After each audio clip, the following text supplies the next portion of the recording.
Blog Talk Radio.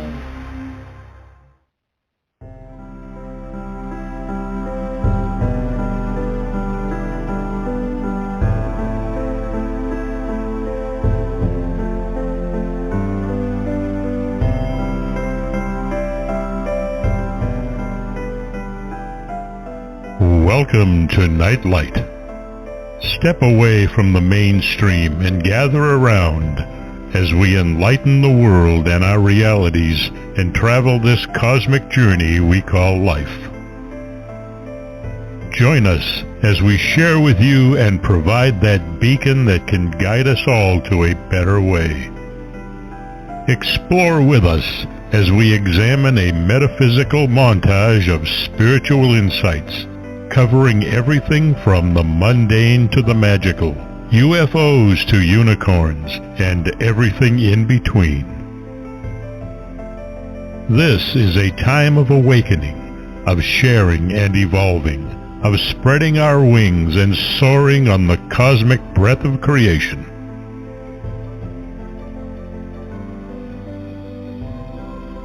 Come and join with other light-minded spirits as we weave our lights together to seek understanding, enlightenment, and with a little luck, some wisdom. This is Nightlight, a reminder that you are never alone.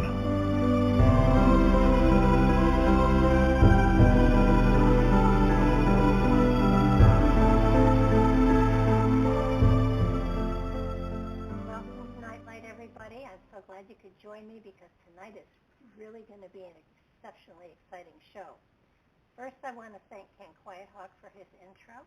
He is a native storyteller and has been doing it all of his life. He's full-blooded Native American, and I think that the native storytellers are preserving a legendary way of preserving history that far surpasses books and texts and the computer as far as that goes. It's a way of bringing history alive to every new generation as they listen and remember. And it's something we should pay attention to because, you never know when books are going to really be out of the milieu here. And it's a way of not only learning but understanding history and cosmology. So check it out. Check him out on the internet. He's Ken Quiethawk. Just look up Native Storytellers. He's probably going to be top of the list.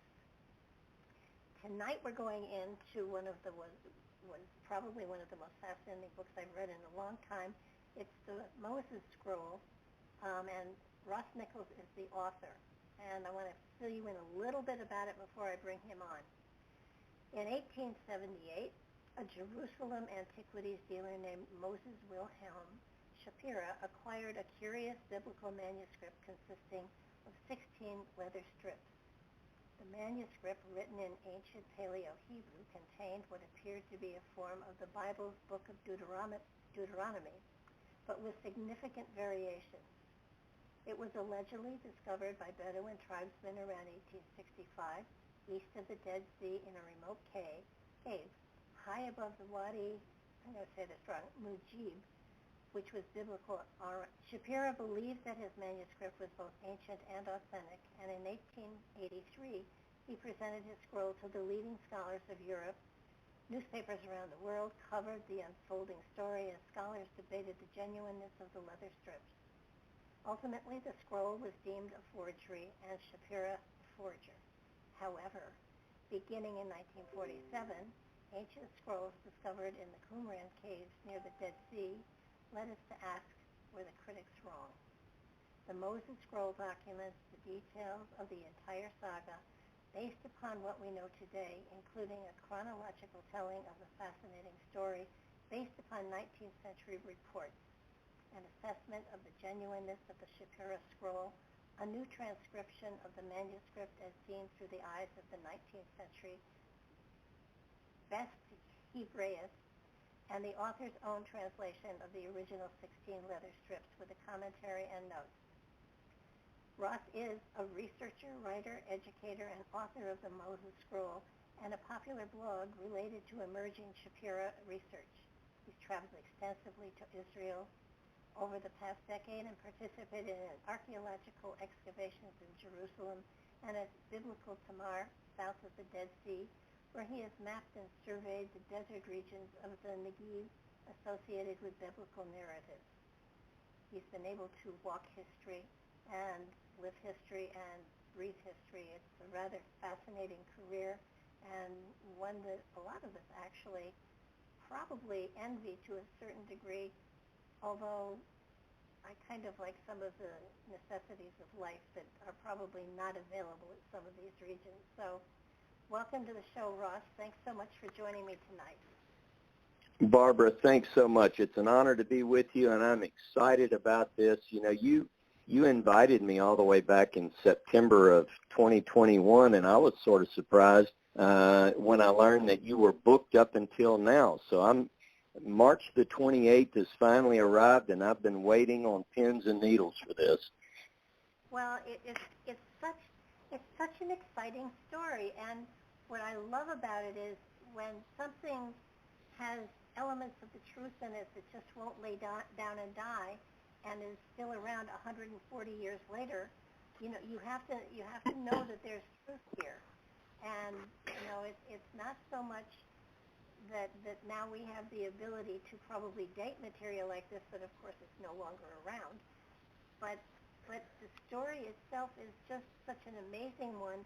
And as soon as I started reading about it, I kept saying to myself, wait a minute, there's so much more here. There's more to this story than just the dead facts. And you brought them all out in your book brilliantly without getting too far off field. And of course, I'll go all the way off field into the bleachers. But I have nothing restricting. I can ask questions that have nothing to do with the reality of what actually is there. But so tell us about this poor man who really I believe that he was genuine, and I believe that he believed in what he had, and I don't think this man ever would have stopped. Well, I tell you, Barbara, I think you've nailed it. That's exactly the way I feel. I first learned of this story. You know, the question is, who is or who was Moses Shapira? I had never heard of Moses Shapira, but I received an email from Dr. James Tabor back in December of 2019. I know you've had him on your show. And yes. Dr. Tabor knew that I was interested in the subject of Deuteronomy and Moses and this little scroll, which I'd like to talk to your audience about later. But Moses, according to the Bible, Moses wrote this scroll. So I was doing all this research. Dr. Tabor sent me a note December and said, 2019, and said, hey, have you heard of this book that just came out? And it was a book by an author by the name of Arnon, and he wrote a book called The Lost Book of Moses. And of course, I ordered it right away, as did James, and we began to study. Other friends, my friends the Tylers, began to study it. Well, when I got into the story, it was one of those books that, I'm not talking about my own book here, Barbara. I think it's good as well. Uh-huh. Thank you for the compliments. But this book was just very well written, and it told the story of Moses Shapira. But I had questions when the book was done, and it was just one of those things. I don't know if you've ever come across a subject like this. I just couldn't put it down. It consumed my every ounce of energy. I mean, I just poured myself into it. So I started looking, researching, finding old newspaper reports. Everything I found led me to a different conclusion than Hanan Tagay. Hanan Tagay didn't end up with as positive a view of Moses Shapira as I did. So I started with the question of who was Moses Shapira and what do we know about this notorious scroll that literally shook the foundations of the world at the time. Think about, in the day, every major newspaper around the world covered the story as it unfolded.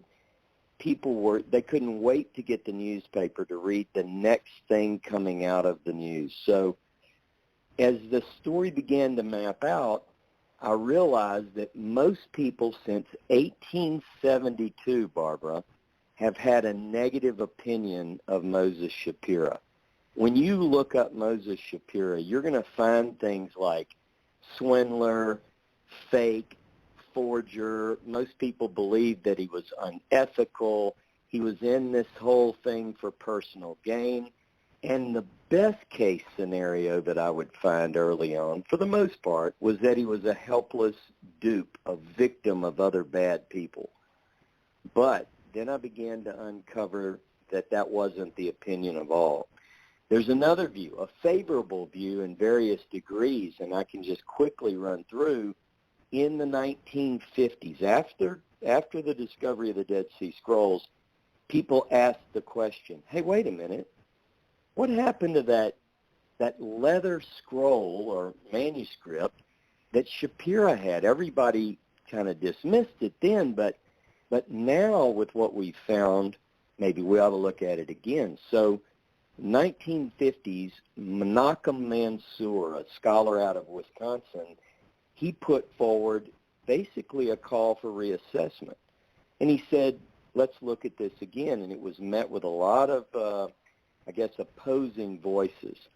And it really wasn't successful. I mean, there was very little attention. But in the 60s, John Mark Allegro, you may know him as one of the famous Dead Sea Scroll scholars, another Dead Sea Scroll scholar by the name of Helen Jefferson, they kind of picked the ball up. John Mark Allegro wrote a book called The Shapira Affair.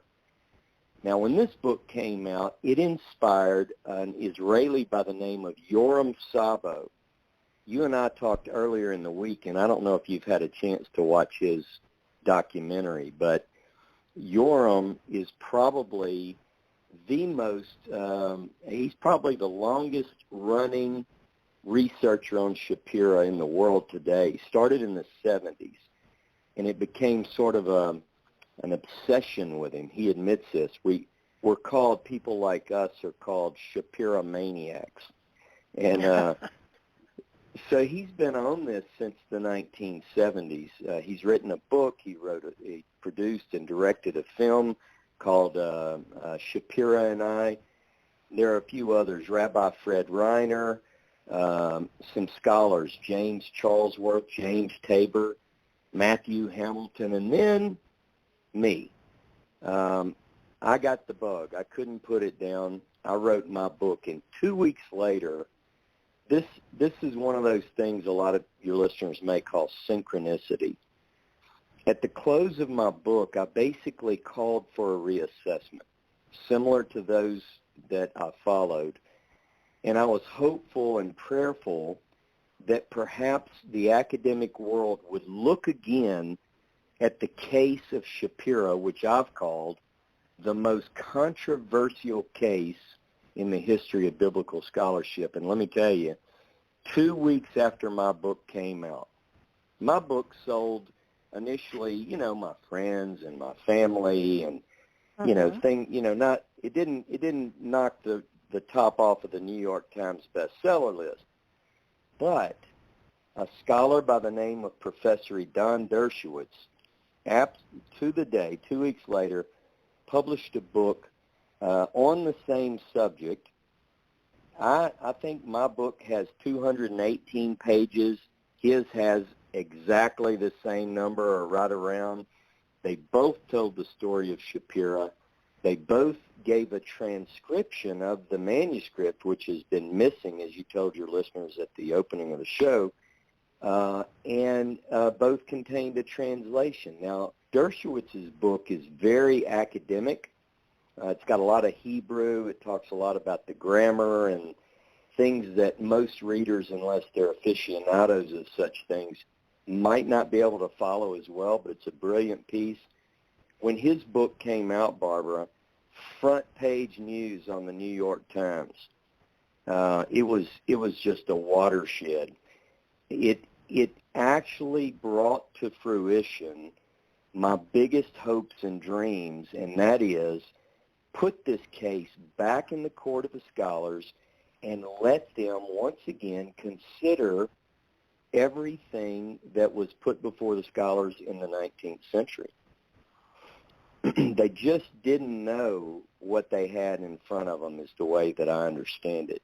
And in their defense, they had never seen anything like this, Barbara. Think about this. This is before 70 years before the discovery of the Dead Sea Scrolls. You have a story about Bedouin who find in a cave not so far from the Dead Sea, wrapped in linen, coated in some sort of asphalt substance, and when they're opened it up, it's written in Paleo-Hebrew. So many of the details sound so much like the Dead Sea Scrolls that you have to look at it again. It's just uncanny, the resemblances between the two stories. So this is the quest that I'm on. Another aspect of this is I feel like deep within me that Moses Shapira, as a man, as a person, as a father, as a seeker after God, he needs vindication. Now, we've been going for 150 years down this trail of basically trying to ruin someone's reputation, and I say it's high time that we restore him to his proper place. And that place, by the way, is something that I think puts him as one of the leading explorers, discoverers of all time. Well, I know that, he had a previous experience with selling something that was questionable, but, when you go into the material on the figures that he was selling, he himself did not, he questioned their authenticity, so that it was not that he was trying to shove something off on somebody unawares. They just kept saying, give us more, and just give us more, we want more. And he did that. And when some of them did turn up as being forgeries, then he was blamed. But you can't blame him because he was, he had explained that he didn't think that they were all authentic. And then when you get to the scroll, and they tried to say, well, you tried to cheat us before, but when he couldn't get a really good report on it, he put the scroll into a bank vault and he let it sit there for 5 years. And he continued to sell his documents to museums and to collectors, and he had a wonderful reputation. I mean, they were continued to come to him. And then when he brought them out yet again and tried to get a more favorable review of them, in spite of the fact that people weren't giving him the benefit of saying, yes, this is real, he still continued to be able to sell to museums and private collectors, which tells me that while he may have had a couple of missteps, or they gave him credit for a couple of missteps, I don't believe his honesty was really that much in question. Well, I'm glad you said that, and you brought up one of the keys that is behind the negative assessment of Mr. Shapira's his reputation. And what we know, here's what we know. In 1868, the discovery of one of the greatest archaeological discoveries of all time took place. A Prussian minister by the name of Frederick Klein was across in Transjordan, and his Arab host told him about what would become known as the Moabite Stela or the Mesha Stela.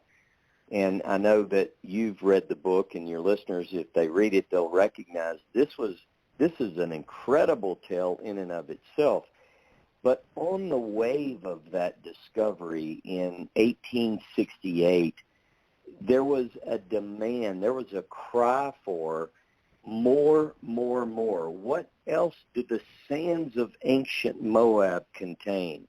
And so, in fact, Frederick Klein actually wrote that it was a desideratum that study of the land and artifacts from the land of Moab would be great for our understanding of the Bible, because the Moabite stela tells the story of, similar to what we find in the Bible's second book of Kings, chapter 3, and it talks about a battle between King Mesha of Moab and the Israelites in concert with the children of Judah and so forth. Well, when this was discovered, the whole world, now you have to understand that in 19th century Jerusalem, there were a lot of discoverers coming to the land, explorers. Everybody wanted a piece of the action.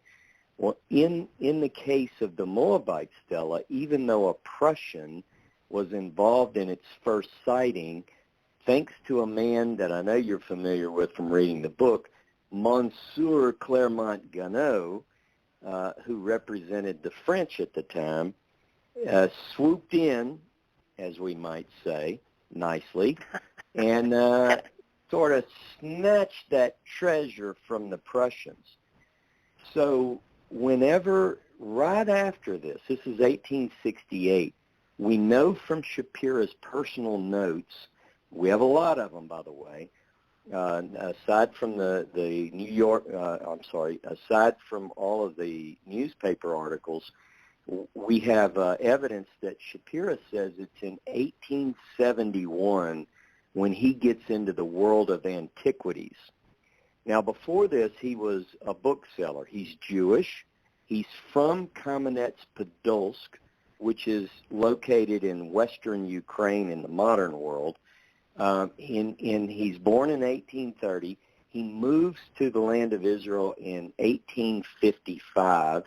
He sets out on a journey with his grandfather. In 1856, he's in Jerusalem. Shortly thereafter, in other words, a little more than a decade, it's when all the action is going on in the land of Israel. You have all these competing nations sending their Bible societies over with spade in one hand and Bible in the other, and they're looking for, really what they're looking for, Barbara, is proof that the Bible is true. So they're going to these places, they're doing archaeology, although it wasn't as established a science as it is today. And but on the wake of this discovery in Moab, it expands the search. And so when people start looking, and Shapira is one of those, he teams up with a guy by the name of Salim al-Qari. Now, al-Qari in that language is associated with the word reader. He's known as one, at least according to himself, as one who can read and write in any language. Well, he teams up with Shapira, and through contacts that he has in the Transjordan, he begins to bring treasures from the sands of Moab, as he puts it, to Shapira's shop. The first wave of these arrives in April of 1872.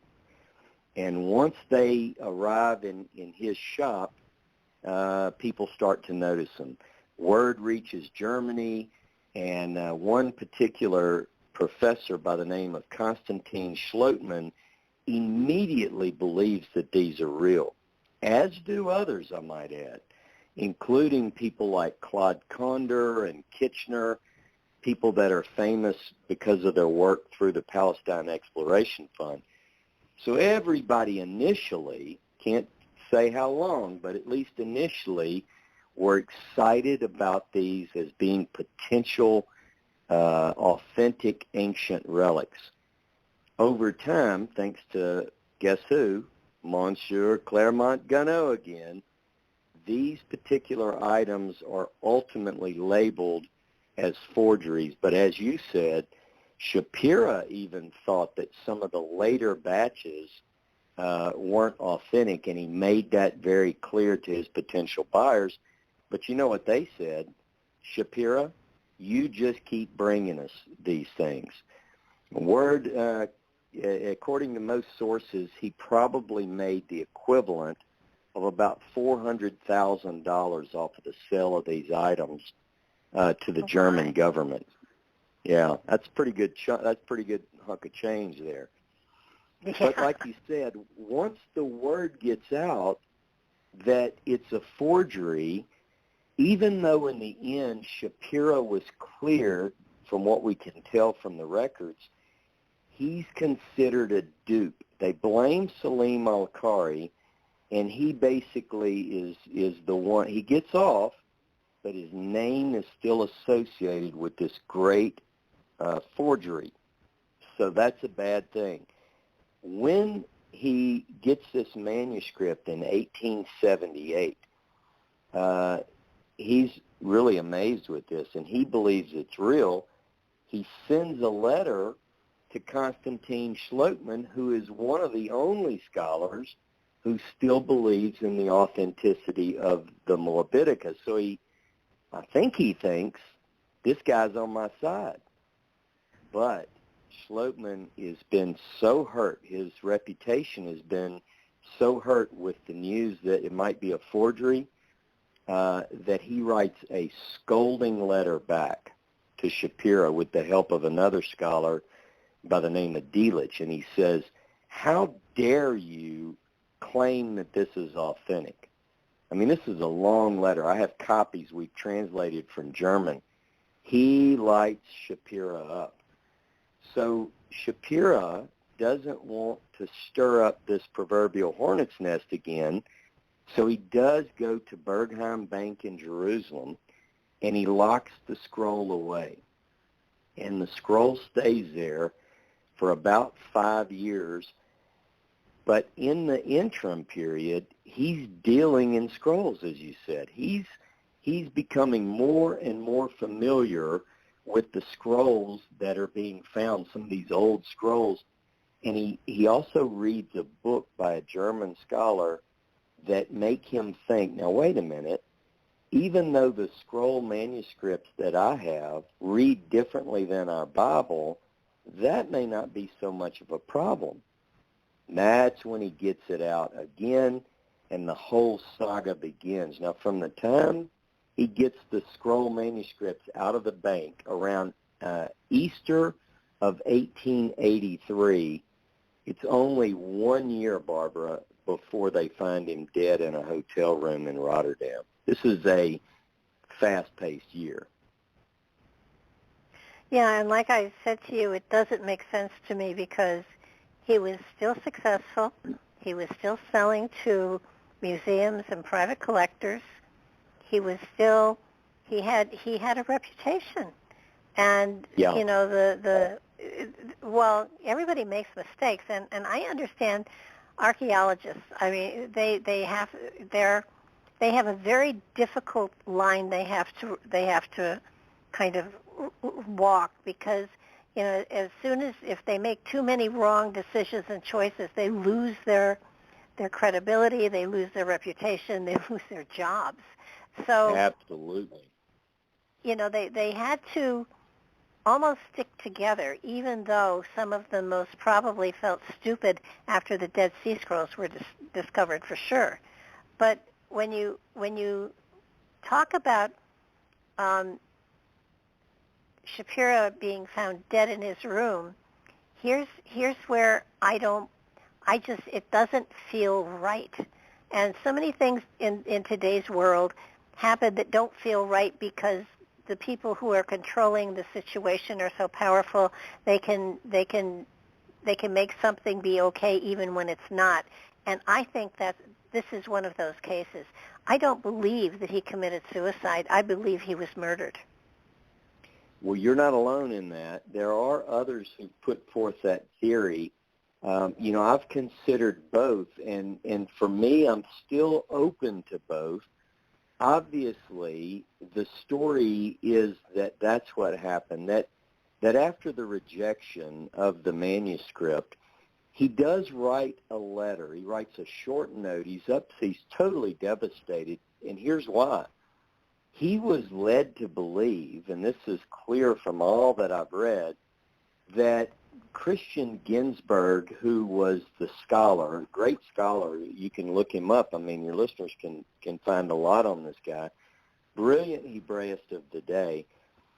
He had the manuscript from, for the most part, of August of 1883, and he was publishing serially parts of the manuscript, the Hebrew transcription. He's looking at this ancient document, I believe it's ancient, and he's taking it from the Paleo-Hebrew, the ancient Hebrew script, and he's transcribing it in 3 installments in modern Hebrew, and then providing a translation with some notes here and there. Now, but he's not indicating in any way that he thinks it's a forgery.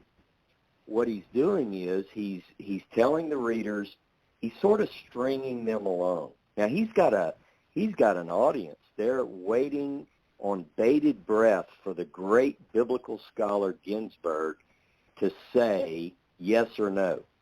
Does this manuscript date to the time of Moses in the Bible in some way or somewhere from that period up until still ancient, or is it a modern forgery? And he just strings them along. Well, this begins in August, but here's the thing. Claremont Gano again. Now I make him the bad guy in my book, but I think he rightly earns this role. I don't just make this up. I'm not suggesting he's not a brilliant scholar, but there are underlying motives on his part. I think part of which he doesn't like Shapiro. I mean, I think that's part of it, but I think I've discovered a reason that's part of my next book, so I'm not going to get into that too much yet. But when Shapiro shows up, this is about 2/3 of the way through Ginsberg's release of the manuscript contents serially. Mr. Gano shows up. This is the day after Prime Minister Gladstone goes to the British Museum. The strips are on display.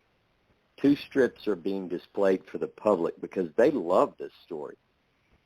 So Gladstone goes, and Shapira and Ginsberg meet with him. This is the Prime Minister. Now, here's my thought. Maybe you can tell me if I'm thinking wrong here. Not only is Gladstone the Prime Minister, but he is sponsoring some of Ginsberg's research with thousands of dollars, like government money. You would think that if Ginsberg thought it was fake, he would have whispered to Gladstone, or maybe told his advisors, tell the man not to bother to come and see it. It's a fake. But they meet out and they're talking about the manuscript. Oh yeah, look at the script. It looks a little bit like the script of the Moabite stela and so forth. No indication it's fake.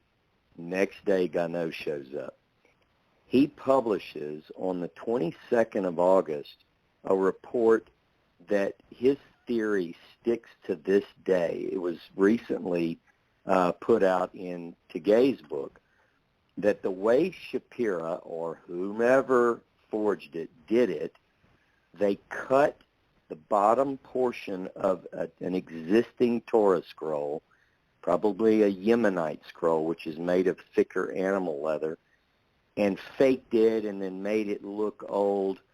And that theory is still around today. But right after his paper comes out, all of a sudden, Mr. Ginsberg comes out with his assessment, and you know what, Barbara? It looks an awful lot like Claremont Gano's. It's like they almost wrote off the same page. So, well, do you think that possibly by making it appear to be a fraud, they could get the price down so they could pick it up and then turn it around as authentic? Hey, that's an interesting theory, and I think that it could very well be. There are rumors that Mr. Ginsberg, and I'm not saying that this is true, but there's certainly in writing, in fact, when Ginsberg died, in his obituary, it even says that he ultimately came to possess the manuscript. I think we've successfully disproven that, I want to say, but I'm still looking at it. But wouldn't it be something if the guy who rejects it or is credited with proving it was a forgery picks it up at a good price later? And we know he wanted to buy it. I mean, he really wanted to buy it. He said that he said it well, I read it in the book, so he must have actually said it, that he would pick it up for 200 somethings. And you got and it just exactly. to me it's sort of like, if I'm going to buy a used car, I'm going to find scratches, dents, and all sorts of things wrong with it so that I can get the price down. So what better way to get the price down than to declare it a fake and then keep it in your possession for another 10 years and then bring it out as whoops, I was wrong, it's authentic. That's right. Well, and it's funny, that is a very plausible thing it's one of the options that's on my short list of where did the manuscript go. But to your point just a moment ago about how did he end up deceased in a hotel room in Rotterdam, he does write. Now, after Ginsberg's article appears in the Times of London, now it's everybody is against him. And I think he's utterly shocked at the determination of Ginsberg. I really feel that. And so he writes a letter to Ginsberg. It's only a few lines, and he basically says, "You've made a fool of me claiming that these things are false." He said, "I don't know if I can survive this shame." And then he says, "Oh, I'm going to Berlin in a few days. Faithfully yours, Moses Shapiro." And then in the upper left-hand corner, Barbara, in small print, he writes in Hebrew a note which he's basically countering in just a few coded words one of the accusations put forward by Ginsberg. So I don't feel like the note is interpreted by many, including the contemporary newspaper writers, oh, Ginsberg's threatening to off himself because he's been caught red-handed. He's a swindler and he caught. And they even write, this is horrible, someone actually wrote in a newspaper article about Shapira, and I'm paraphrasing, if he does this, it's no loss. I mean, it's just hateful stuff. So, well, that's why Ginsberg is my right at the top of my list, because I mean, frankly, I've said things like, "I'll just die if this doesn't happen," and there's no reason I'm not gonna die. And I would say that Shapiro was probably being a tad melodramatic, but it would seem to me that Ginsberg knew that he was possibly going to see another authority or expert or whatever when he went to Holland, and didn't want that to happen. So he stopped him by killing him, and whether it was his hand or another's, I think that he benefited the most from it because he was able to pick up the scrolls. And go ahead. You say in a couple of places, he was shot with a revolver, he shot with a rifle, he was on the bed, he was on the floor. I mean, it was one or two. How do you commit suicide twice? With different weapons. I mean, it just doesn't make sense to me. Well, now in today's world, we have the benefit of all these great crime shows that are thrilling. And I'm telling you, as I looked at the facts of this case, Barbara, all I can think about is this would make a thrilling movie or a series, because all of the characters, all of the intrigue, all the mystery and the ups and downs. And up until I published my book, and I want to give credit, there's so many brilliant scholars out there who've written both for and against the authenticity case. I stand on the shoulders of giants, but one question I had was, why does he go to the Netherlands? I mean, you would think if he's dejected, his manuscript has been rejected, my thought would be, go home. I mean, he's got a wife, and one of his daughters is there in Jerusalem. Another daughter is in Berlin. But what we find is that just 5 days after he writes this note, which was interpreted as the end for Shapira, he ends up in a hotel in Amsterdam, and he writes a letter on the 28th of August, and he's not anymore, pouting. He's giving good biblical evidence as to why the rejection of his scroll is not based in reality. And it's excellent reading, a little bit deep unless somebody's into that kind of thing, but he is showing great scholarly ability by demonstrating this can't be fake because of this, and this. Well, I just one night, you know how when you're researching, I said, what was going on in the Netherlands in 1883? And I don't think I worded it any more eloquently than that. And I hit go, and thanks to, as we say, Dr. Google, there was a mention of this big conference. It was a colonial exposition, sort of like a World's Fair. It was going on at that time in the Netherlands. And not only was this World's Fair there, they had religious experts there, but they also were hosting. It just so happens that it was the 6th annual International Congress of Semitic Scholars. And I thought, oh my goodness, that's why he's there. This thing had been, everybody that was anybody. In fact, Claremont Gunna was there.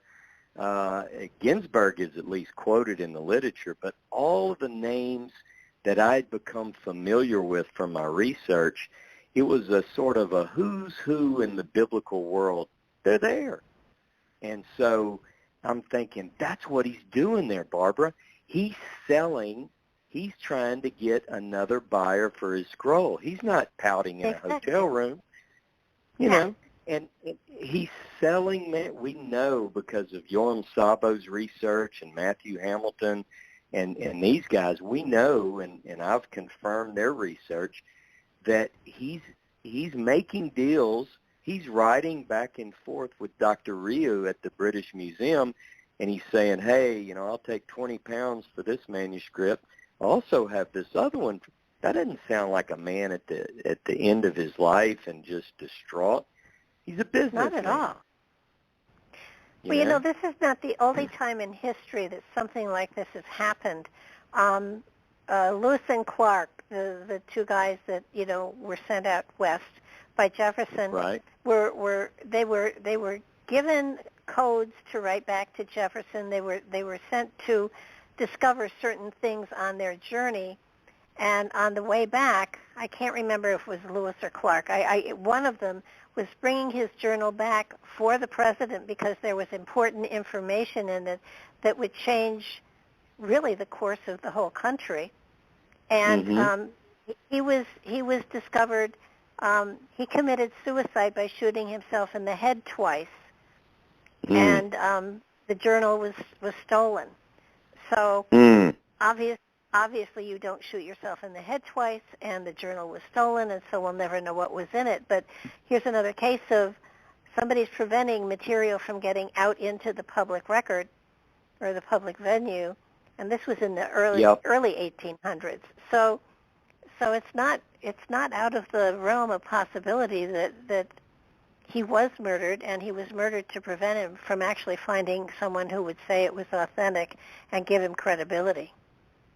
Well, there are so many of these different cases that you have to look at and say, have I got all the facts in front of me? And there's such a shroud of mystery surrounding, I guess you would say, the final days.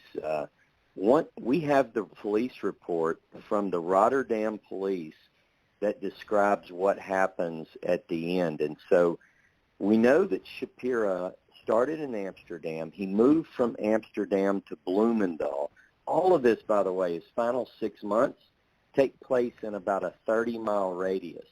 Now, if a person were to Google Shapira, they're going to read stories that he went insane and he wandered Europe for the last 6 months of his life, leaving stuff in various European hotels, and they paint him as a man who's lost his mind.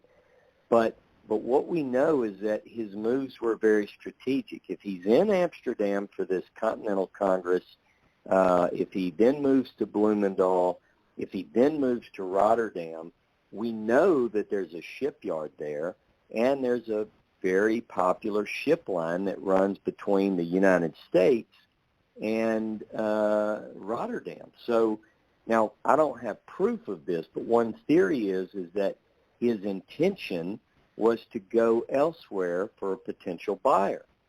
Now I'm researching this right now, but what happens is he checks into this hotel sometime in February. We're not sure exactly when, in Rotterdam, and he's there, and then on March the 9th, he'd been there for about 20 days.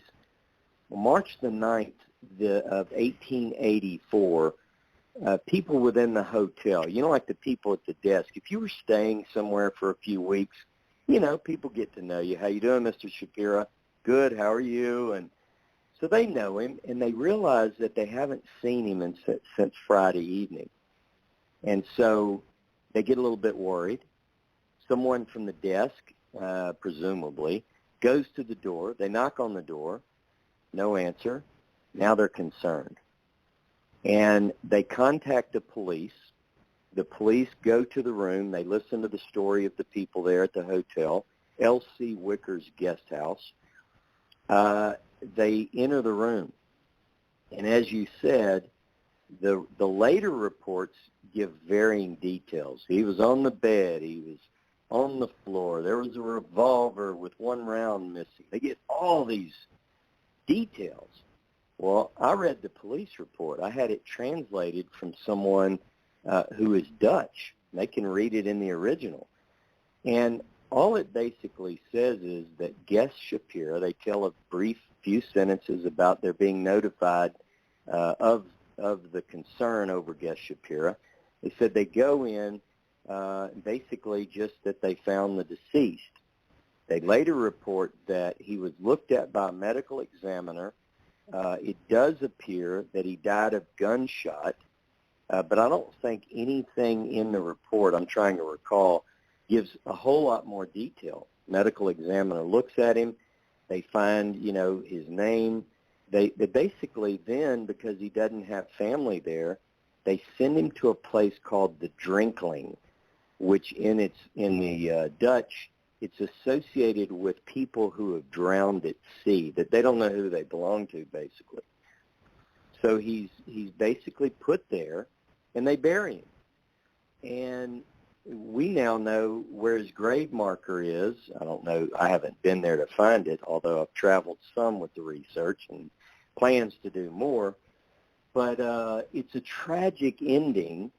And what we know is that when he died, the manuscript strips are in this. Here's what we know. 15 of those strips, remember there's 16 total, 15 are still at the British Museum. And all of a sudden, we find in the record, this is in the British Museum archive, it's labeled 41294. Remember that number. If we travel together, Barbara, we're going to have to go look at this file. 41294. So there's this letter, and it's from Bond, Mr. Bond, who is over the British Museum. He writes a letter to guess who? Ginsberg. And he says, Ginsberg, Widow Shapira wrote a letter asking about her husband's manuscript. Now, that strikes me as odd. Yes. First of all, it feels funny. Like, why are you writing Ginsberg? Now, it could just be, this is the one plausible explanation is, Ginsberg had put so much time and effort into this, and I just thought you should know the latest of our saga is that the widow is looking for her husband's manuscript. But we don't have a record of them responding to widow Shapira. What we next see is the 16th of July, 1885, a year and 2 months later, that there is an auction by the famous Sotheby's auction house in which Shapira's manuscript sells. Now, we know that Ginsberg was at that auction, and some have thought that he bought it, but we've later, thanks to, I believe Matthew Hamilton is the one who tracked these details out. He's the Australian researcher that I'm complimenting so much because of his brilliance in this. It's sold to a bookseller by the name of Bernard Quaritch. This is July 16th, 85. Then, the next time we see mention of it in writing, it was put on display at this Anglo-Israel expedition in 1887. There's a description, all of that's in the book. And then we see it in the catalog of Bernard Quaritch in 88, and then we don't see it anymore. Now, this led to a lot of speculation as to what in the world happened to the manuscript, particularly after the discovery of the Dead Sea Scrolls. You can imagine the story is similar. Oh, yeah. We need to find this thing. Maybe he was right, some said. So everybody, not everybody, but quite a few theories began to surface, like what happened to it. One was that a guy by the name of Nichols bought it, and then he had a fire in his home in, I think it was 1890. I may not be accurate on the date, but the theory was put forward that in that fire, maybe he bought the scroll, because he did buy some manuscripts tied to Shapira, but Shapira's a scroll merchant. There are hundreds of manuscripts that he brought. So anyway, the hope was all lost on finding where the scroll went. People basically just said, well, probably burn up. Doesn't matter. It was a forgery anyway. And then Matthew Hamilton and another woman by the name of Patricia Francis, working independently about the same time, came across something quite incredible. We now know, because of their work, primarily Matthew's, because he's tied with all the Shapira research, that a man by the name of Philip Brooks Mason ended up with the scroll. This is kind of a fascinating twist, because we lost it, and then when Philip Brooks Mason, who's into natural science, he was part of a group in Burton-on-Trent, England, called, it was a Natural History and Archaeology Society. Once we had the name, then it was just a short step for other researchers to figure out, oh, here's a reference. March the 8th, 1889, in a meeting in Burton-on-Trent of this society, Philip Brooks Mason gave a talk, and it was called The Forgery of Shapira. And it describes the story about how it was a stormy night and only a few showed up. But those who went got to hear the story and actually saw the scroll. The last time it was seen, March the 8th, 1889. And now it's gone again. So we're looking. I mean, the hunt is back on. So I went with my friends, the Tylers, Dave and Patty. We went to, this past year, even with all the COVID restrictions, we went to England. We spent time in Burton-on-Trent chasing down clues and going to some of the locations that we knew to search. We met people there. We went to Germany also this past year, spent time, made contacts at the Berlin Staatsbibliothek. And look, I'm telling you, it wouldn't surprise me at all if we don't find this. That is my hope, my prayer, and I'm pretty confident that with the people we have working on this team, that it's going to be here. And I think we're going to find it. I really do. Oh, I agree with you. What country was Ginsberg from?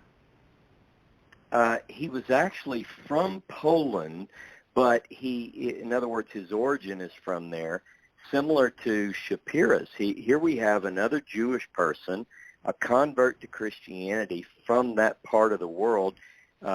Ginsberg ended up in England, and so that's how he gets pulled into the story because of he's known as one of the greatest to this day, one of the greatest Hebraists, particularly in dealing with manuscripts. His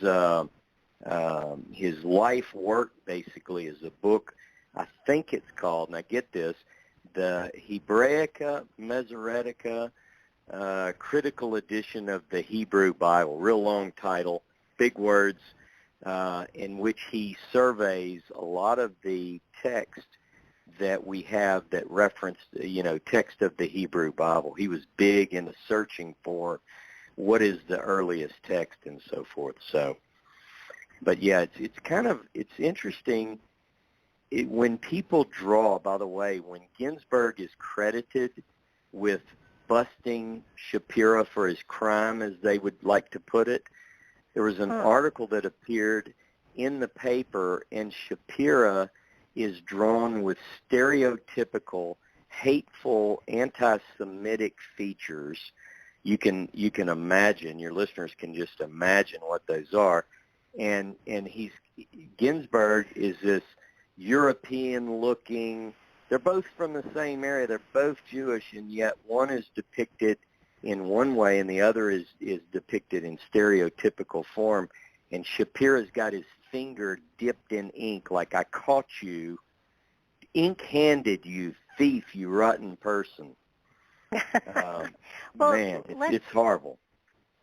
For those who are not biblical scholars, I'd like to go into a little bit about the difference between what the Bible now has as Deuteronomy and what do the scrolls say, because they're really quite different. The scrolls themselves are very short, and Deuteronomy is several chapters. So, what is the major difference that they are? I know that we spoke briefly before the show about how the teaching books of Moses were not that long. The Jews were told to read it every night and every morning, and if you did that with 5 chapters of Deuteronomy or whatever, you'd be reading forever. So there are major differences. What are the major differences? Excellent question, and this just happens to be my main passion. My favorite book of the Bible is the book of Deuteronomy. It's the 5th book attributed to Moses. So you have, for your listeners, you have Genesis, Exodus, Leviticus, Numbers, and Deuteronomy. And these 5 make up what we call the Pentateuch, the 5 books of Moses as they're referred to. And most academics, I'm talking in the biblical scholarly world, put Deuteronomy as last. They believe that, first of all, let me just say, most biblical scholars are what I would refer to as minimalists, meaning if you interviewed most biblical scholars, they would say, look, there probably wasn't even a Moses, Barbara. I mean, and if there was, he probably was illiterate. And if he could write, he certainly could, just goes on and on. And so what they do is they begin to look at the text, particularly in the 19th century. Scholarship began to question the fundamentalist claims that said Moses wrote the 5 books. And so what I found interesting, a few years ago, I began to look at this very subject. And one of their criticisms is this. If Moses wrote the 5 books, do we find it, this is what they would say, do we find it a bit odd that Moses would write in the 3rd person? Now, so here's the deal. If I'm writing a book, and I did write a book, is it more natural for me to say, and Ross did this research, or to say, I did this research. It struck early investigators as a little bit strange to read that most of the 5 books attributed to Moses say things like, and the Lord spoke unto Moses, saying. It seemed like a better way to say that would be the Lord spoke unto me. So they put a big question mark by that. Just kind of get this in your head. Another thing is he says things like, Moses was the meekest man on all the earth. That's like me saying, I am the best-looking guy that you've ever interviewed, and I'm humble about it. Well, both of those probably are exaggerations. So, but the idea is that these things begin question. Here's another one. Is it likely that I'm going to write my own obituary? Probably not. The book of Deuteronomy happens to say, and Moses died, he was 120 years old, and God buried him. Notice the third person. It sounds like someone else wrote this. Now, before I knew about Shapira, I'd never heard the man's name. I was fascinated with this subject of what did Moses actually write? And if he wrote something, now I sound like these minimalists almost, but I'm not, but if he did write something, what could we ascertain with any degree of certainty from the text of the Bible? And so I began to study. And one thing that I realized, not unnoticed by many biblical scholars before me, is that Deuteronomy, within the book of Deuteronomy, and only, Barbara, within the book of Deuteronomy, are there traces of first person. In other words, there are places where the narrative will start, and it sounds like a narrator, sounds like someone other than Moses, and then it switches, and it'll say things like, and the Lord spoke unto me, saying. Well, now that's interesting. It doesn't occur like that in Exodus, Leviticus, Numbers, only in Deuteronomy and only in certain sections. To just briefly tie in the Moses scroll, this scroll that Shapira came to possess, it's written in the first person. Even in your Bible, our Bible, in the Ten Commandments, we have 2 versions of the Ten Commandments. One is in Exodus 20. The other is in Deuteronomy 5. There are differences between the text of both of those, and that is supposed to be, it's presented as the words of God spoken from Mount Horeb or Mount Sinai from the midst of the fire on the day of assembly. But they don't agree. So all of these things led scholars to say, we have to dig if we're going to find what was the authentic text. So I find this interesting. You mentioned a couple of really key points. In Deuteronomy chapter 31, you hear me flipping my Bible? This is what I do. I hear it, yeah. So Deuteronomy 31, I love this. It says in verse 9, so your listeners can look these up. It says, Moses, I'm reading from the Jewish Publication Society, but it works well in whatever their translation. Moses wrote down the teaching or the law, as some translations say, and gave it to the priests, the sons of Levi, who carried the ark of the Lord's covenant, and to the elders of Israel. Now, that one hit me because it's describing third person. Moses wrote the Torah, which fundamentalists believe, scholars doubt. But then it says in verse 22 of the same chapter, and this leads to your question, verse 24, when Moses had put down in writing the words of the teaching or the law to the very end. Let me pause. This is describing the completion of Moses' law book, but we still have 3 chapters left in the law book, right? You follow? Uh-huh. so this strikes me, and it says that then he gives it to the Levites who carried the Ark of the Covenant, saying, take this law and put it beside the Ark of the Covenant of the Lord your God, and let it remain there as a witness against you. So whenever Moses finishes, he takes I'm going to use the descriptor, little scroll. He rolls it or folds it. However, I threw that fold in for a reason for people who read the book. They put it beside the ark. And then if you read the Bible from Deuteronomy all the way through, you do get references in Joshua, Judges, so forth, that reference that book, but it's not mentioned as often as you might think. In fact, we know that it got lost. And we know it got lost because of a story about a king that you and I were discussing earlier, a king by the name of, you got it. And this particular king is probably one of my favorite people of all time. You ever have someone ask you the question, if you could talk to anybody in history, who would it be? He's on the top of my list because he's appointed king at 8 years old. His daddy is assassinated, and so Josiah becomes king, and he's kind of kept under tutors, but he's a very godly child, even as a young kid, according to biblical writers. But when he's a young man, he wants to reform and put a revival out. He wants to clean up the temple, which has been in disarray for decades.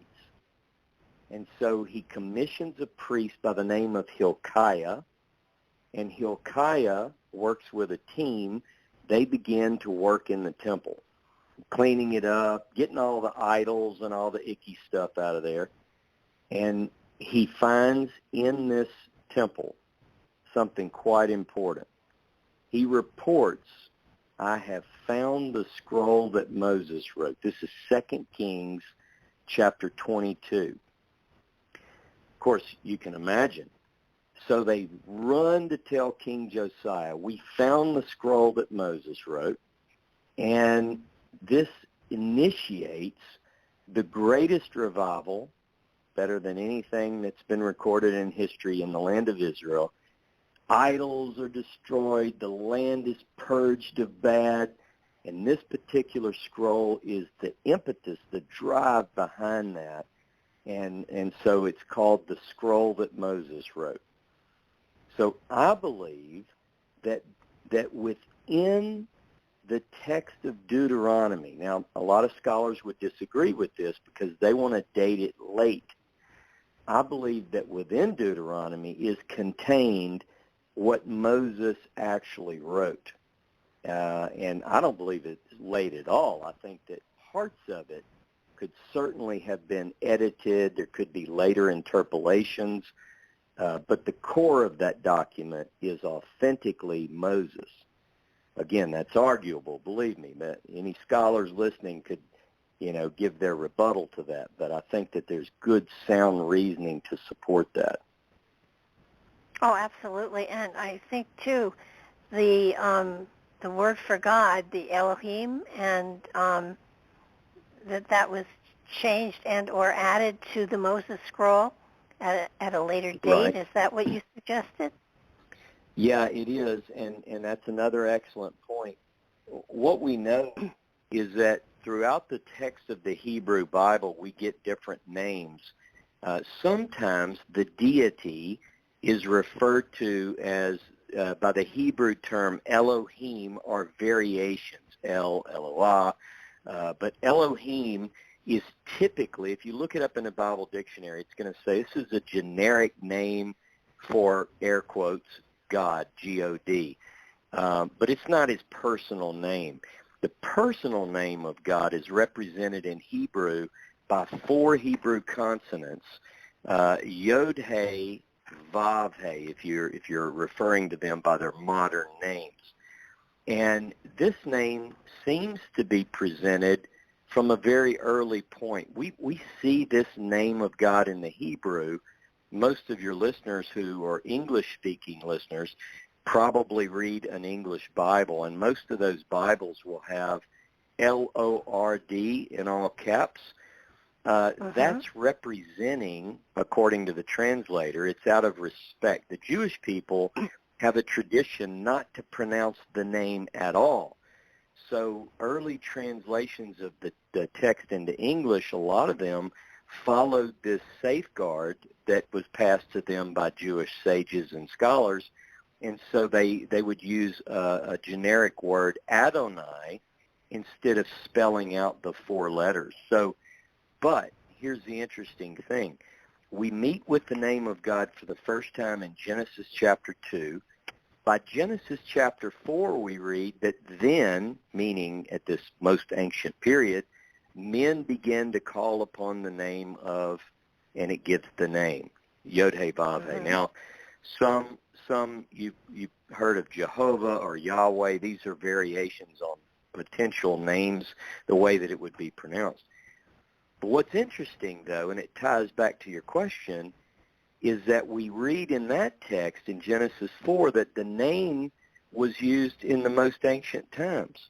But in Exodus chapter 6, we have God appearing to Moses, according to the text, and God tells Moses, by my name, Jehovah, I wasn't known to Abraham and so forth, but I was referred to as El Shaddai, which is translated, I think wrongly, God Almighty. But be that as it may, so we have a dispute here within the text. Was the name known at the earliest time, the primeval period, or was it only revealed as a covenant name in the days of Moses? So what scholars began to notice is that within the biblical text, if you begin reading in those 5 books attributed to Moses, you'll find sometimes we have what we call duplicates of the same story apparently told by different authors, different sources. And so in one of the stories, it's interesting, they note this, that the deity is referred to using the term Elohim. And in another text, which tells the same story slightly differently, the name of God is told using the 4-lettered name of God, Jehovah or Yahweh. So is that the case? So scholars began to think that originally the deity was referred to by the term Elohim or a variation of that, and only after the revelation to Moses in Exodus chapter 6 does the name become known.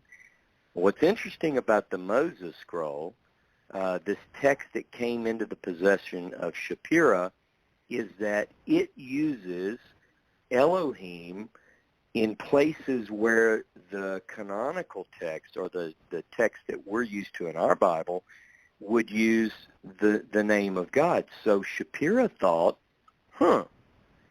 that's interesting that God's name only appears as Elohim, with the exception of an introductory sentence and a closing sentence, in which most people, including me, would interpret as perhaps written by a later scribe.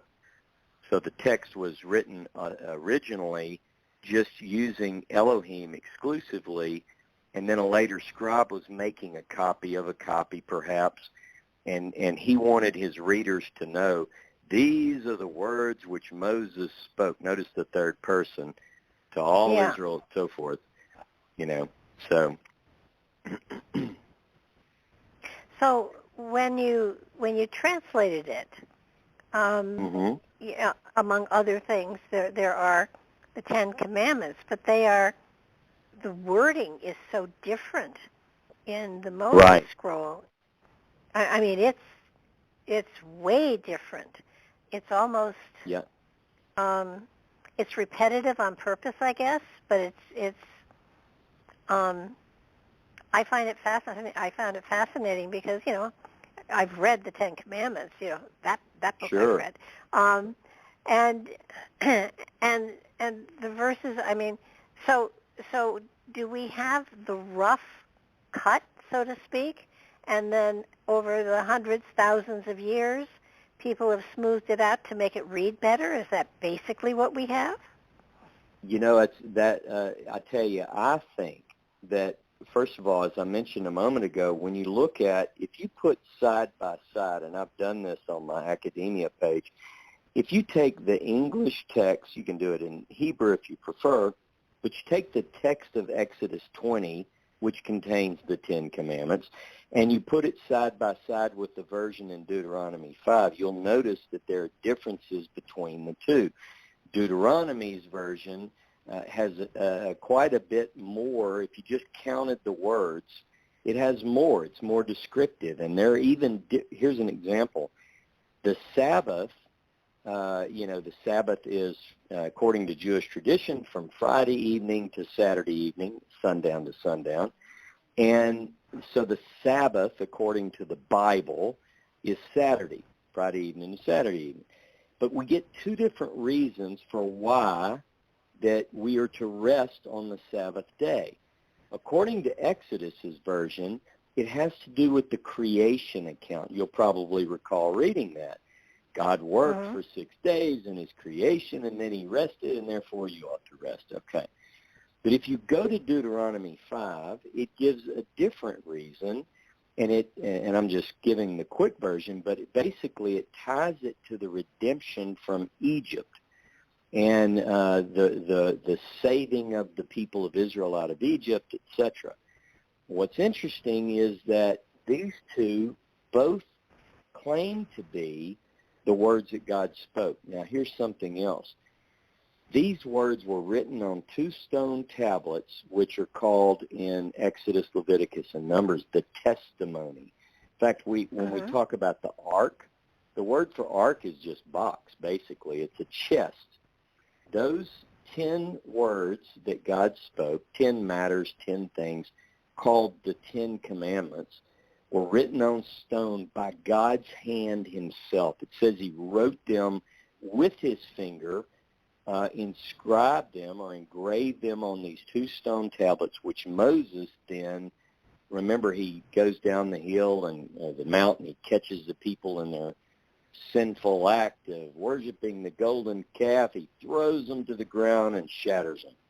He has to go cut another set, Moses does, brings those 2 tablets up to God, who writes the same words that were spoken on the mount from the fire, gives them back to Moses. Moses puts these in the chest.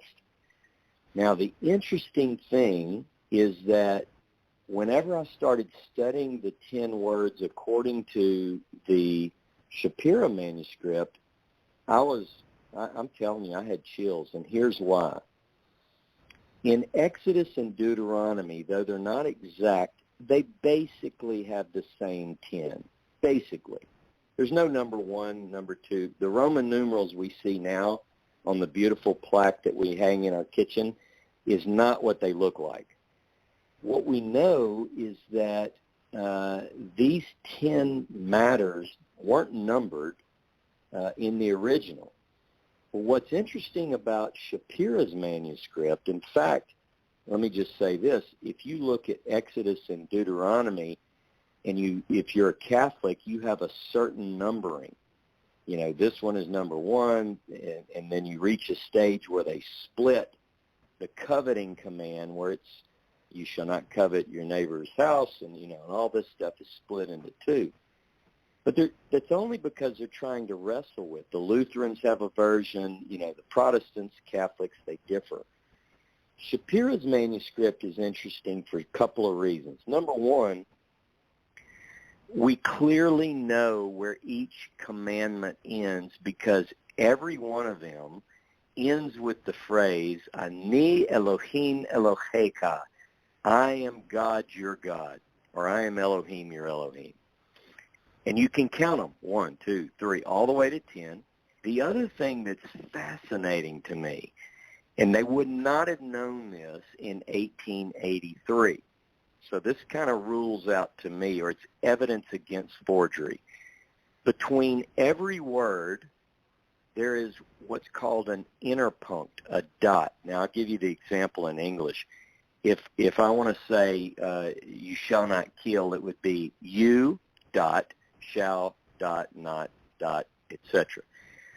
Now this is the reason this is so strange is because up until the discovery of Shapira's manuscript, we had no examples of text written in Paleo-Hebrew on leather, number one. Number two, we had no evidence on leather that anybody, any scribe, ever used these dots between the words on leather. It was only used on lapidary or stone inscriptions, just like the Mesha stone we talked about. That stone, dating to the 10th century BCE, it had them. The Siloam inscription in 1880 has them, but they'd never seen it. Now, here's what we now know. When the Dead Sea Scrolls were discovered, there were 12 leather manuscripts discovered written in Paleo, all of which were attributed by the, if you read them, it appears to be Mosaic authorship, like fragments from what we call the law. Those all were written in Paleo. Now get this, no other text at Qumrane was written exclusively in Paleo. Some wrote the name in Paleo, but only things attributed to Moses. Now here's the other thing.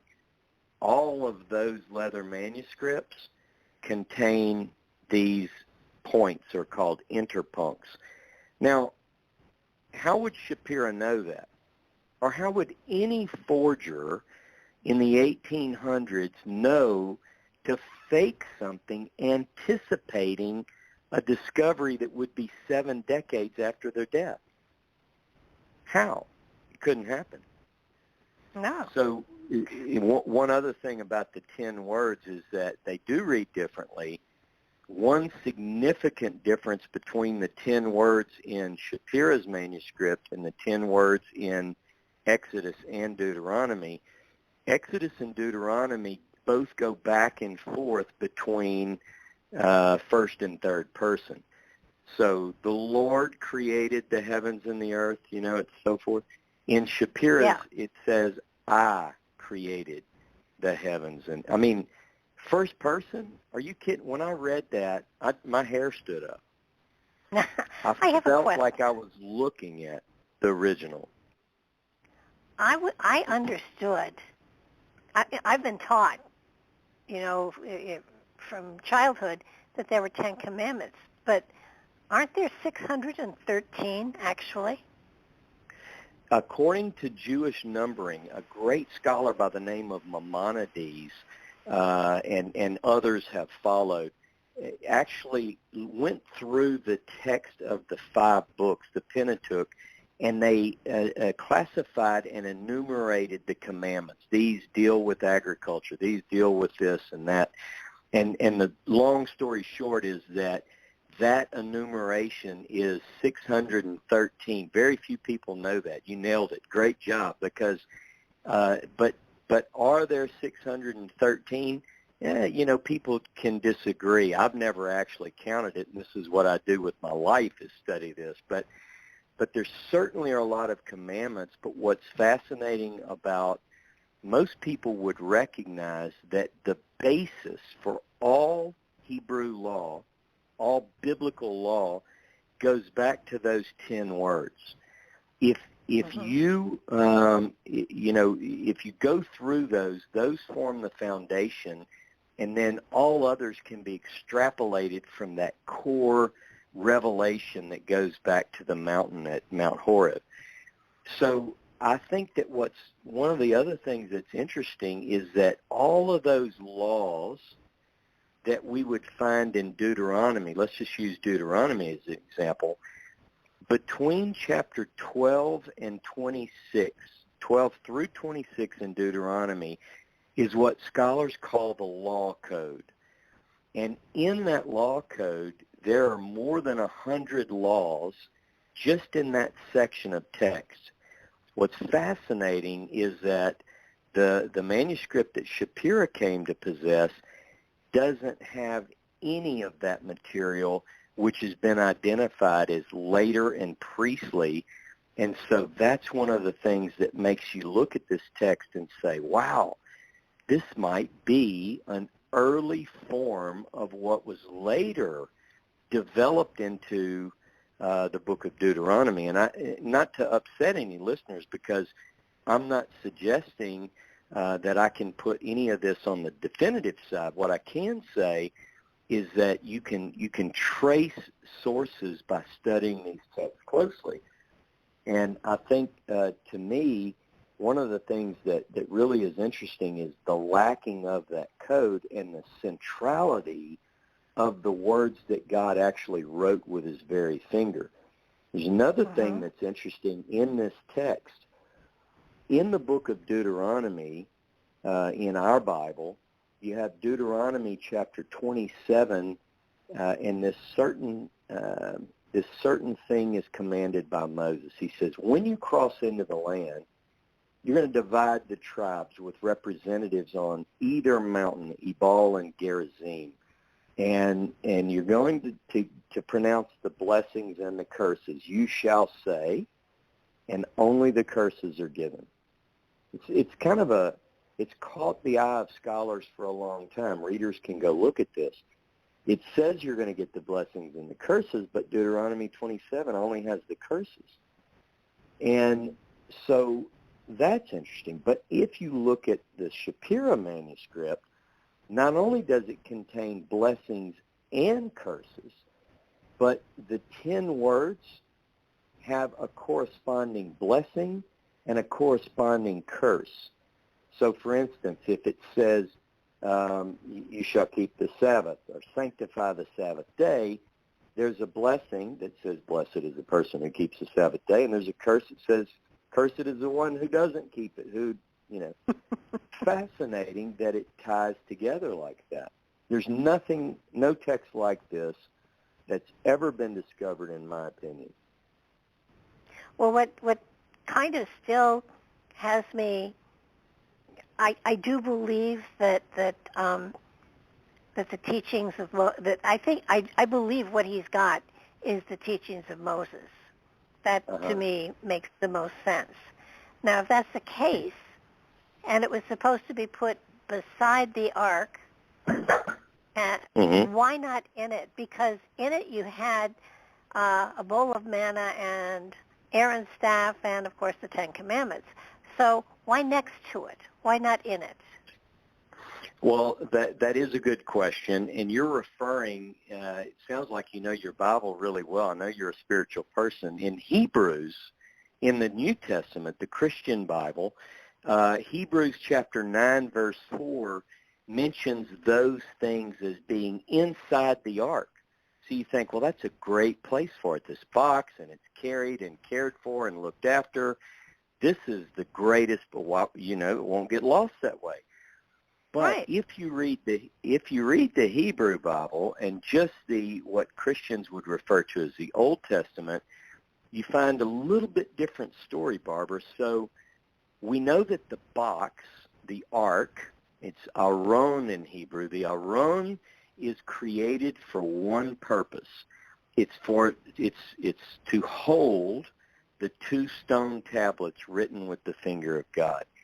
In fact, that's all it's for. Now, it is interesting, as you bring up, that Deuteronomy 31, Moses finishes writing it, even though the law book isn't finished yet, according to our Bible, and he gives this little scroll to the Levites and says, keep this beside. In Hebrew, it's mitzad Aaron, beside the ark, and you're going to keep up with it. Take care of it, track it, whatever. Well, what happens is that people begin to, develop different ideas of what's in the box. Hebrews chapter 9, verse 4 is not alone. Jewish tradition places other things in the box, but we have this interesting reference that comes from late in the biblical period. It's mentioned in 2 places. As often is the case, we have a version of the story in the book of Kings. We have 1st, 2nd Kings, and we have a version of the story in 1st and 2nd Chronicles. Unfortunately, this material is often not read by people who really love God and want to serve Him. It's not their favorite book.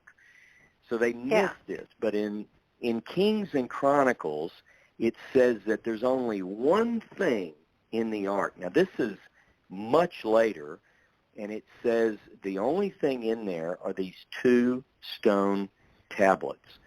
I believe that that's the case.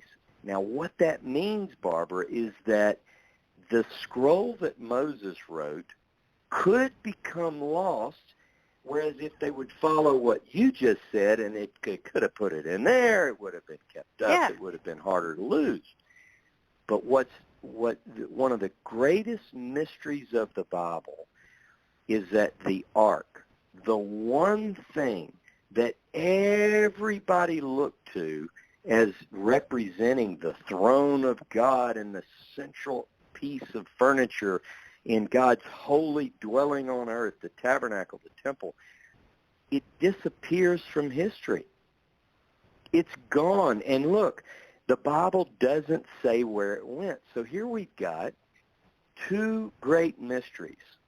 I'm missing, you're missing, the world is missing the scroll that Moses wrote and the ark that it was supposed to be beside. Well, another question. Yep. Another question. If, Moses finished this, handed it over, and said place it by the box, but one version says he gave it, that the only person that was supposed to be in the Holy of Holies was Aaron. And and you're saying that he gave it to the Levites, which is a whole tribe. That's right. Yeah, it is. We're talking about all these different debates within religious literature. You're bringing up some of the reasons why this is what I do every waking moment, is I study and I search these fascinating questions, these problems, if you will. So some people will get into this argument that is presented within the text is it only the descendants of Aaron who are the priests, or were the Levites also important in the economy of God, in the setup, the religious establishment, the theocracy, if you will? So there is this debate. Well, who actually, now what we do know is, according to the text, you're right, only the high priest is allowed to go into the Holy of Holies. But what we find, though, is that one particular group carries the Ark of the Covenant. And it's not Aaron, and it's not Aaron's sons.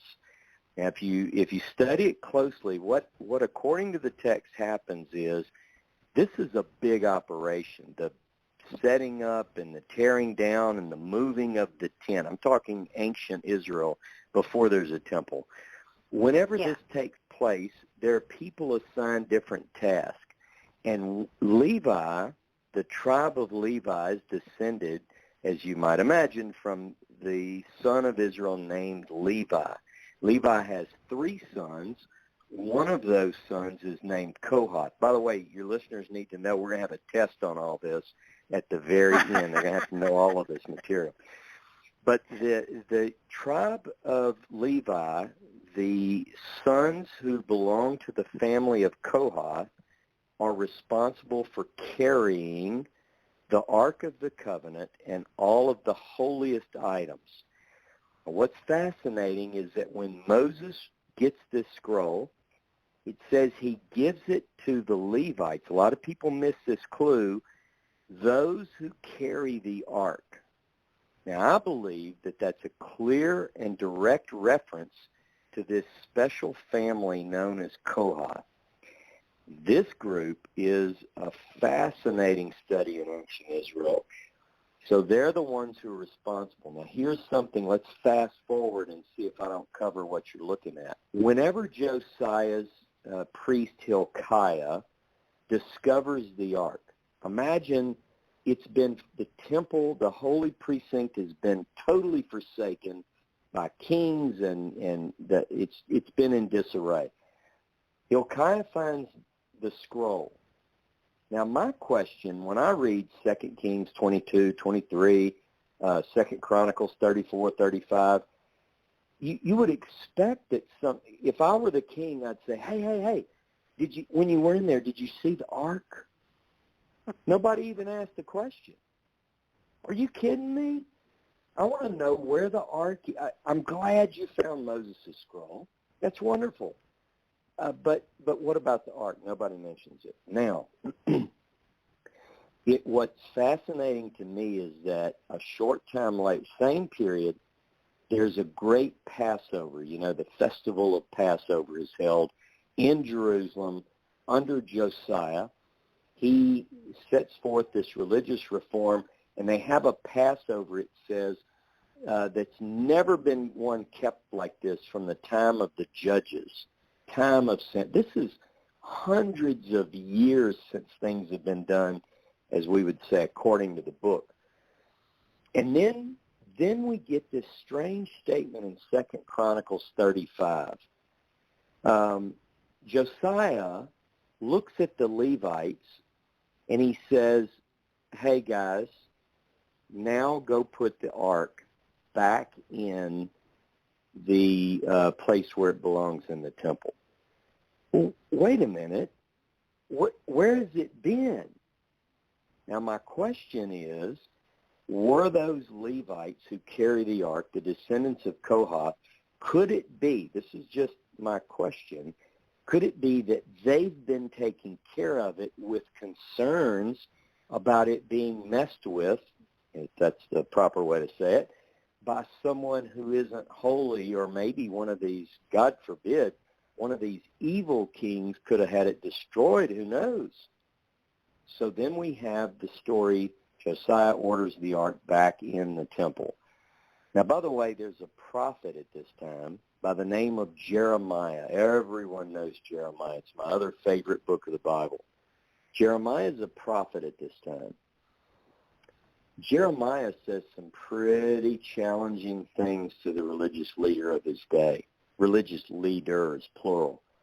He says some things that challenge the way that people would interpret even our Bible today.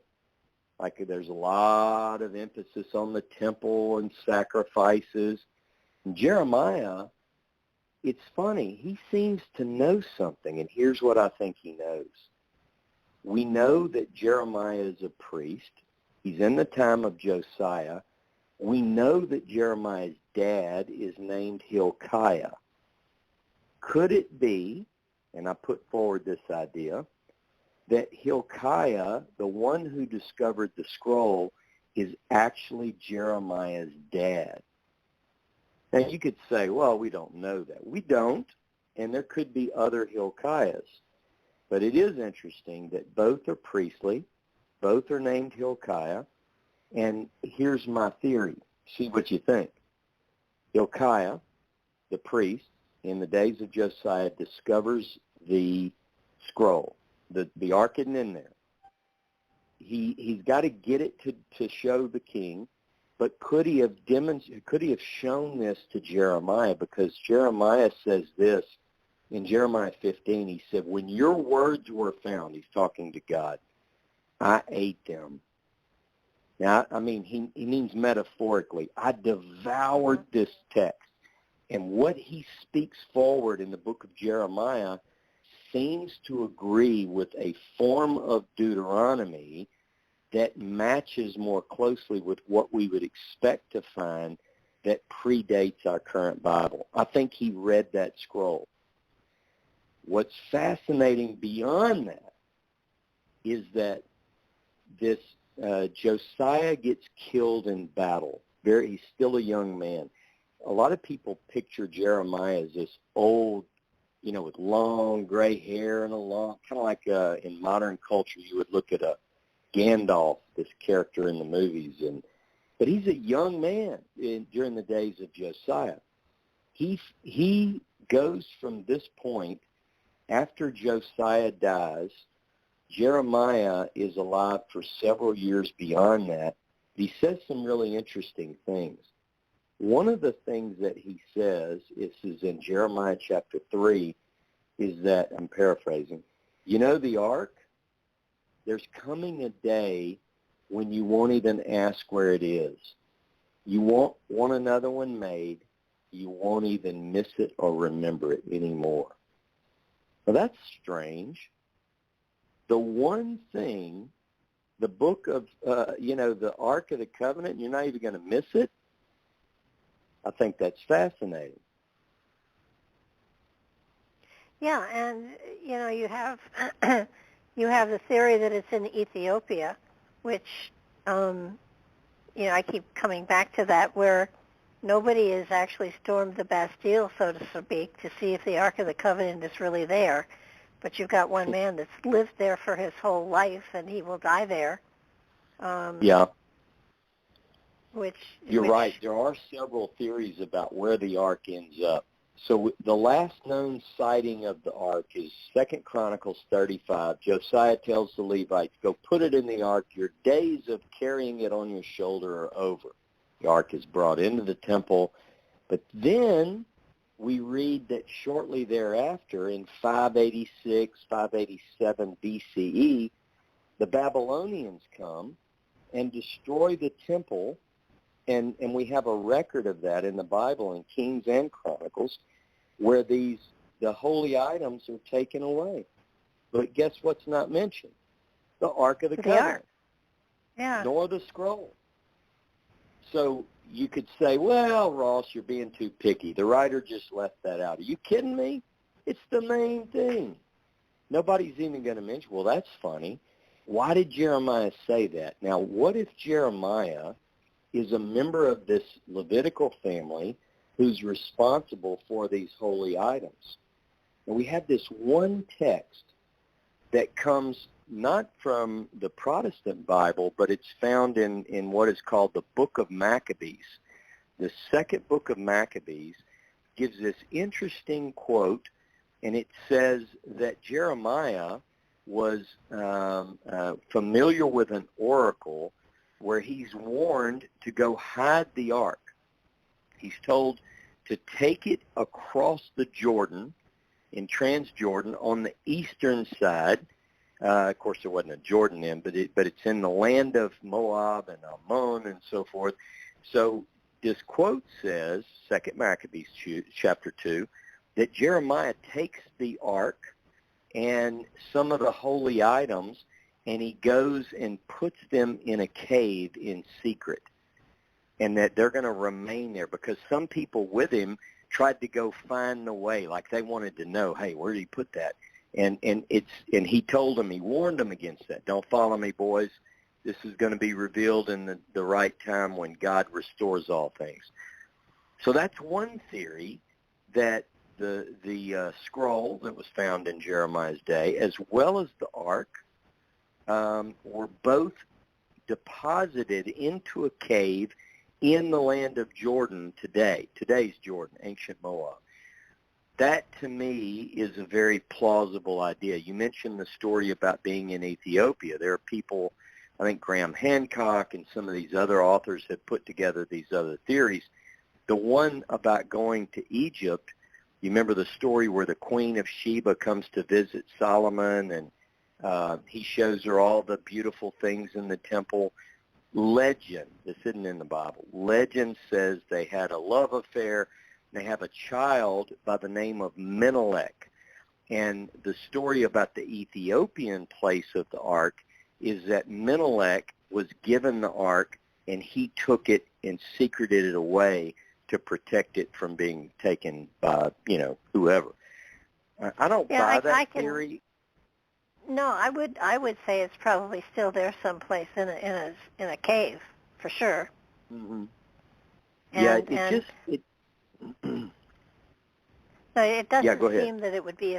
It doesn't seem to me to be a safe time to have it come out because, frankly, the teachings of Jesus, in my opinion, and folks, this is just my opinion, the teachings of Jesus are no longer really reflected in Christianity.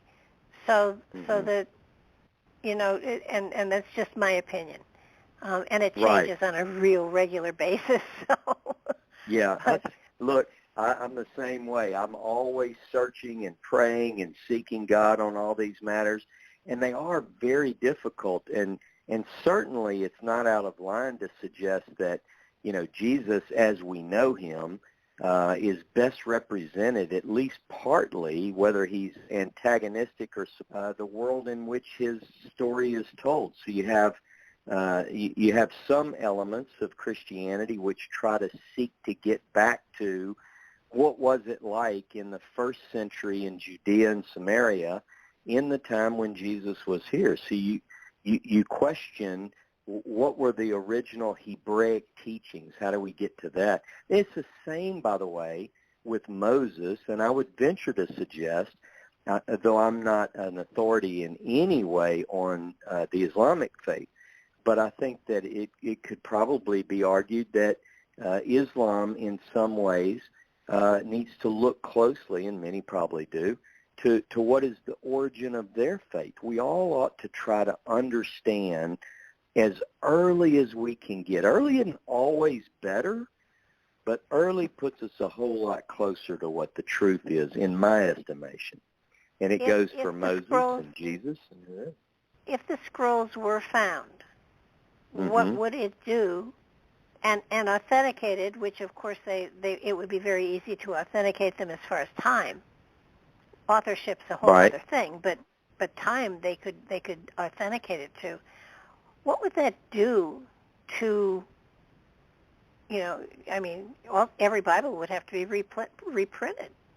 I mean, what would it do to religion as we know it? It's strange. Religion is a strange thing. Spirituality is something different, but religion is a strange thing. People, a lot of times, regardless of the facts, people often embrace that which they grew up with, and no discovery will turn certain people from, the religion of mom and dad and grandparents, and they're steadfast. The example that we have in our day, some of the listeners are very young, some are old enough to remember, and some have read the stories. The discovery of the Dead Sea Scrolls, as you mentioned, authorship is not necessarily the answer that we get from the Dead Sea Scrolls, but we do get early samples of the text which perhaps go back to perhaps a more authentic, earlier strata of the text. I think if these scrolls were discovered, we would go through the scientific methodology to test them, put them through the rigorous scientific dating processes. We would certainly use special techniques of scanning to be able to read them in better form than they were able in the 1880s. Beyond that, the debate would rage on, and here would be the points. It wouldn't shake the world's faith. It would certainly do something for mine, but I think the world would look at it, and they would basically say, okay, Ross, your scroll that you tout as possibly one of the earliest manuscripts of the Bible perhaps could be traced. Now, by the way, I don't claim, Barbara, that Moses wrote this scroll. I believe it's a copy of a copy, perhaps, of the scroll that Moses wrote, reflecting that earlier composition. But I think if people found it and they dated it, let's be safe and say it dates to a period from which most of the Dead Sea Scrolls date. And I'm no expert, but let's say 100 BCE to 100 CE, give or take. Clearly 2,100 years ago or more. I think that most people would then debate, okay, but what does this scroll tell us? And one of the arguments that scholars put forward, if they're willing to acknowledge that the text of the Moses scroll could be authentic, they say, well, it's sort of a liturgical text. It was a pocketbook Deuteronomy. Like if you and I go to the same church, Barbara, and you say, this Bible's really heavy, I'm just going to put together a composition that contains all my favorite verses and bring that with me on Sundays. it Cliff might Notes. be viewed, a Cliff Notes version. That's right. Some people have put forward the idea that this is, one is that it is derived from Deuteronomy. Let's say I look at Deuteronomy, I write my favorite verses or whatever. Now, my research, and certainly the research of other scholars in the field who favorably view the manuscript, have ruled that out. And they've proven, I think, we've proven, that this text is not derived from Deuteronomy, but it seems to represent an earlier version which was later interpolated and added on to and developed and evolved into the later text that we now have. So I think most people, to answer your question, it wouldn't make them change their faith, but I think they would certainly, if they were honest, they would have to answer the questions that they have to answer even now as they listen to me. Well, if I've got the Ten Commandments, the central piece of the biblical law, and those texts don't agree in Exodus and Deuteronomy, my goodness, what does that mean? I mean, how do I interpret that or understand that? This particular Ten Commandments, if you will, has a different version, as you pointed out. They're not ordered the same, and it includes, though it doesn't add, a lot of people have reported it had an 11th commandment. There's actually only 10, but one of those is one that I wish the world truly understood, and it's love your neighbor is the way people understand it. Actually, what it says is don't hate your brother in your heart. And this is a text which comes to us in our Bible in Leviticus chapter 19. I often ask my students and my friends, what would the world be like if we could embrace any one of the Ten Commandments, but particularly that one? Think about all that's going on in our world today. We're bombarded with news of literally in Ukraine and between Russia and Ukraine, and I find it interesting that Shapira was born in Kamenets-Podolsk, which is modern-day western Ukraine, really. So I wonder what it would do to the world if, please God, these leather strips are discovered. I would hope that people would give heed, and if nothing else, send them back to the Bible that they grew up with and they cherish, and read the text that they have, even if they don't consider a newly discovered text, you might say. Well, I think it opens up the door to so much pondering and looking inside yourself and you know, what feels right to me and where do I take this information. I think that the fact that Shapira's work, his life, his focus is still something of interest and fascination, would say that there's more than just his message here. There's the message of the scrolls. And it would seem to me that there's a greater possibility that because they were around in 1878, that they're still around today. I don't believe they've been destroyed. Anything that could survive that long can certainly survive another 140 years. I hope you're right, and I believe that in my innermost self. I really believe that these scrolls, these fragments, these manuscripts will be discovered. I mean, it's more than a hope. It's really a hunt and a feeling that we can track them down, and there are many, many brilliant people who are working on this. What the good news is that we formed sort of a little team. I mentioned my friends, the Tylers. We're going, and another Australian friend by the name of Jono Vandor, we're going at the end of May and June to Israel, and we're going to Jordan if possible. We're on a hunt. We went last year, as I said, to Berlin. We went to England, and we're tracking these down. But besides our travels, we have a lot of really brilliant people, including Matthew Hamilton. I mean, he's like a walking encyclopedia, and he's willing to share, as is Edan Dershowitz, who wrote the book after when mine came out. Again, 2 weeks later, he published his book called The Valediction of Moses, a proto-biblical book. We share with one another our findings and our research, because we've all decided none of us are in this for vainglory, just like we don't think that Shapiro was like that. We want one thing. We want the truth. And I think that we'll find it. I really do. I think that Moses Shapiro will be vindicated, and I'm presently working on 2 more books. How you say you're working on 2 books, because the material is that vast that I hope will be out in consecutive this year and then the following year, that tell more of this story. And everything that we've talked about tonight is only the tip of the iceberg in terms of this remarkable man and his contribution to the world of biblical studies.